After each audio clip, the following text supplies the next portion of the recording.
વ્યાસજી જે મૂંઝાણા છે, જે મનમાં વ્યથા છે, 18 પુરાણ લખ્યા તો મનને સંતોષ નથી, શાંતિ નથી.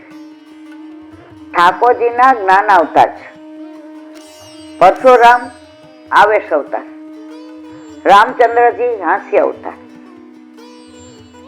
આ બધું પુસ્તકમાં લખેલું છે ભાઈ. ઘણા મને પૂછે એમાંથી વાંચો છો? એટલે ભાઈ મને તો યાદ નહીં રહેતું શેમાંથી વાંચું છું. પણ આપણે કઈ કથાકાર તો છીએ ને કે આપણી હાથે વાર્તા બનાવીએ.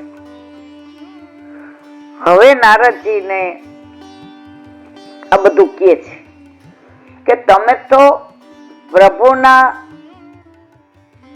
જે બ્રહ્માજી પ્રગટ કર્યા એના માનસ પુત્ર છો, તો તમે તો પ્રભુની નજીક છો, તો તમે અમારું અંતર્મન વાંચીને બધું કહી શકો એમ છે.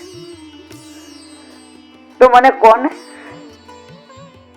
કે મારા મનને શાંતિ કેમ નથી? હવે નારદજીનો ઉપદેશ.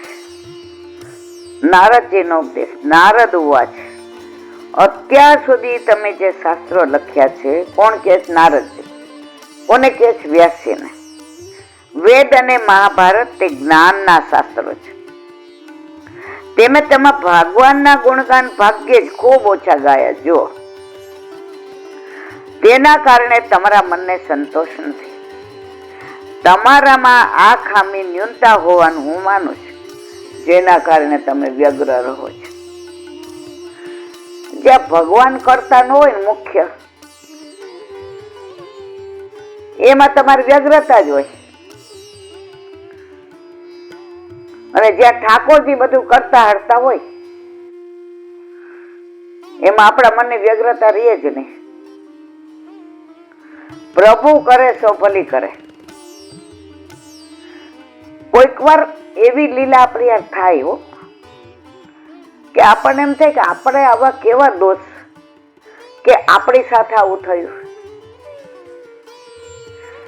પણ પછી સમય જતા એમ થાય, અરે મારા વાલા, તે અમારા હિતનું વિચાર્યું એટલું છે લાંબુ, તમે ટૂંકા જીવ હું સમજી શકીએ.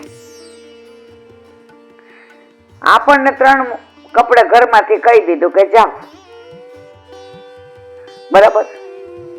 હવે અહીંયા આપણે કેવી રીતે એક રૂમમાં ભાડે રહ્યા, 40માં નાન તેન, ત્યારે મને બહુ ખરાબ લાગતું હતું. ઘરે 7 રૂમનો 2 માળનો બંગલો, ગાડી, કામવાળા, અને આપણે 2 સાડી પરાણે, 3 બ્લાઉઝ. મન વ્યગ્ર રહેતું હતું કે કેમ મારી સાથે આવું થયું. પણ ઠાકોરજી કે તારા ઘરમાં મારા સિવાય કોઈનો 1 રૂપિયો નહીં, કારણ તું મારી છો, હું તારો છું, એટલે એની વચ્ચે કોઈ બીજું આવવું ના જોઈએ. હવે એ બહારનું દ્રવ્ય આવ્યું હોત તો કદાચ આપણે અત્યારે અહીંયા નાખોત. તો જુઓ, કર્ણમ મધુરમ, પ્રભુ જે લીલા કરે એ આપણા હિતની જ હોય. શરત એટલી જ, મુખ્ય કરતા પ્રભુને બનાવો, બાકી બધું ગૌણ. હમણાં એક જણ મને સરસ કીધું, મને બહુ ગમ્યું. એ કહેલા બેન, કારતક મહિનામાં અમારા પૂર્વજોની ગોયણી જમાડવાની હોય. મેં તો ઓ બાપા, મને તો આમાં સમજણે પણ અમે તો નાનપણથી આવું કશું જોયું જ નથી. મેં તો હમણાં મને કહેશે શું કરવાનું, એટલે કારતક મહિનો હતો એટલે મેં કીધું હા. પછી મને કે મારા સાસુ ગામડેથી આવ્યા હતા, એટલે કે આ વખતે ગામડે નથી તો તમે આપણે અહીં કરી નાખો બેટા, પૂર્વજીની ગોયણીઓ 3, 5, 7 તમને જે ગમે, પગ ધોવાના નામ ને તેમને. હું એવી મૂંઝાણી પણ કરતુમ અકર્તુમ અન્યથા કરતુમ પ્રભુ કરણમ મધુરમ. મેં તો હારું બા, તો કે હું માસીના ઘરે જઈ આવું ને 12 વાગ્યા સુધી થઈ જશે ને રસોઈ? એ કે હા. એ કે મારી જરૂર છે? એ નારે ના બા, 3 ગોળણીમાં હું તમારી જરૂર હોય. તો કે હું આવું પછી ચાંદલા કરીશ ને બધાને મારે 5-5 10 રૂપિયા. એ કે હા જઈ આવો. મારા મિસ્ટરને મેં ઈશારો કર્યો, ગાડીમાં લેતા જાઓ. ઠાકોરજીને રાજભોગ ધરાવ્યો, એ ગોળણીને પ્રસાદ લેવડાવ્યો. આ પ્રભુ કેવો કૃપાળુ છે. બાય પગ પગ ધોયા બેટા? હા બા, બધું થઈ ગયું. ચાંદલા તમારા માટે રાખ્યા, પગ ધોયા હોય તો ચાંદલા કરું ને. હું મારા ઠાકોરજી સિવાય કોઈના પગ ધોતી નથી. બાય ચાંદલા કરીને મારા મિસ્ટર કે બાબો 5 નો જમાનો ગયો, 10 આપો. એ કે ભાઈ આપણે 5 નો જ રિવાજ. એ કે ભલે રિવાજ રહ્યો, આપો 10. એમનું સચવાઈ ગયું અને મારા ઠાકોરજીનો મહાપ્રસાદ બધાએ લીધો. પણ કરતા કોણ બન્યા? પ્રભુ. સુબોધિનીજી, મનુષ્ય ખૂબ જ જ્ઞાની હોય, તે દરેક વિષયનું ઊંડું જ્ઞાન હોય. દાખલા તરીકે અગ્નિહોત્ર, યજ્ઞ સંબંધી બધું જ જ્ઞાન હોય. સુવર્ણ આવક જાવકનો હિસાબ, રોજ બરોજની જીવન જરૂરિયાતની પૂર્તિ અંગેનું સંપૂર્ણ જ્ઞાન હોય. અને સ્ત્રી અંગેનું એટલે કે વ્યવહારિક સામાજિક જીવનની જવાબદારીનું, કામશાસ્ત્રનું અને મનોરંજનનું સંપૂર્ણ જ્ઞાન હોય. છતાં પણ જ્યારે અંધારું હોય ત્યારે તે ઘરનો કે આંગણાનો અથવા બહારનો કોઈ પદાર્થ જોઈ શકતો નથી. આ બધી જાતનું જ્ઞાન હોય. હવે લાઈટ વહી જાય રાતના 12 વાગે, હવે મોબાઈલ આવ્યા. પેલા આપણે બેટરી હાંકતા હતા, કઈ દેખાય? ક્યાં ગયું તમારું સામાજિક જ્ઞાન, તત્વ જ્ઞાન, વિજ્ઞાનનું જ્ઞાન, કામશાસ્ત્રનું જ્ઞાન? એવી રીતે ઘરનો પદાર્થ જોવા માટે દીવાની જરૂર પડે છે. આ લખ્યો સુબોધિની છે ત્યારે દીવો હતો. અને બહારનો પદાર્થ જોવા માટે સૂર્યપ્રકાશની જરૂર પડે. દીવા અને સૂર્યના પ્રકાશ વિના આ પદાર્થ જોઈ શકાતા નથી. માટે આગળ કહ્યું તે બધું જ્ઞાન અધૂરું છે. એ જ પ્રમાણે જ્યાં સુધી ભગવાનના ગુણગાન ન ગાવામાં આવે ત્યાં સુધી અંતઃકરણમાં પ્રકાશ થતો નથી, અંતઃકરણને આનંદ મળતો નથી. તમારી વ્યગ્રતાનું પણ આ જ કારણ છે એમ કહેવાનો ભાવ છે. તમારે આ બધાનું કારણ આ જ છે.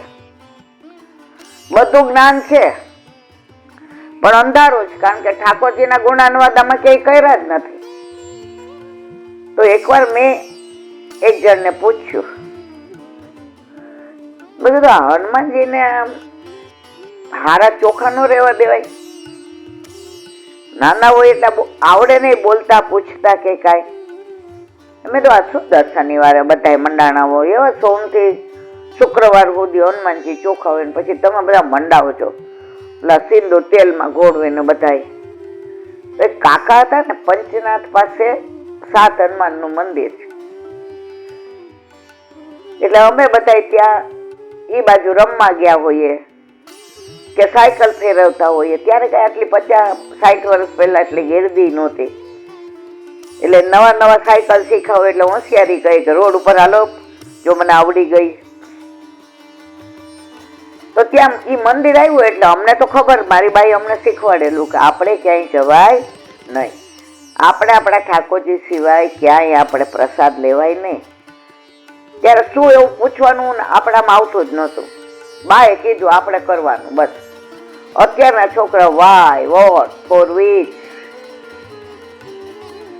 એટલે ત્યાં હું ને ઓલી રંજન ને બધા ઉભા રહ્યા. તો ત્યાં છે ને ઓલા પંડ્યાનો ઓટલો છે મોટો, એટલે ત્યાં બધા બેઠા.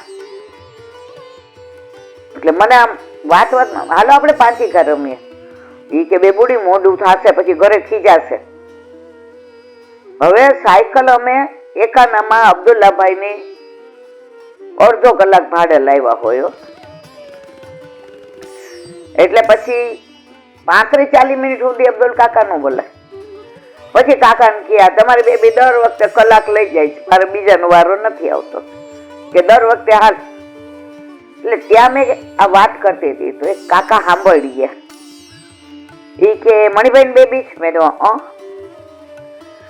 એ કે શું કહેતી હતી બેટા? મેં કીધું આ કેમ આ શનિવારે સિંદૂર ચડાવ કરે? લાકડી લઈને બેઠા મારી બાજુમાં, પેલા ઓલી લાકડાની લકડી. એ કે સાંભળ, એક વાર સીતાજી છે ને આમ સિંદૂર ભરતા હતા, શેથી પૂરતા હતા.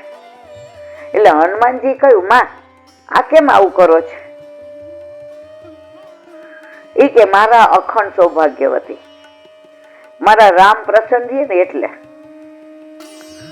હનુમાનજીએ જેવી એમણે ડબ્બી મૂકી ને સિંદૂરની, આખા શરીરે સિંદૂર નાખી દીધું. સીતાજી હા એ કે તમે આટલામાં નાખો ને રામ તમારા અખંડ રહીએ અને સુખી રહીએ. મારે તો આ જ કરવાનું, એટલે મારા રામ અખંડ રે ને સુખી રે.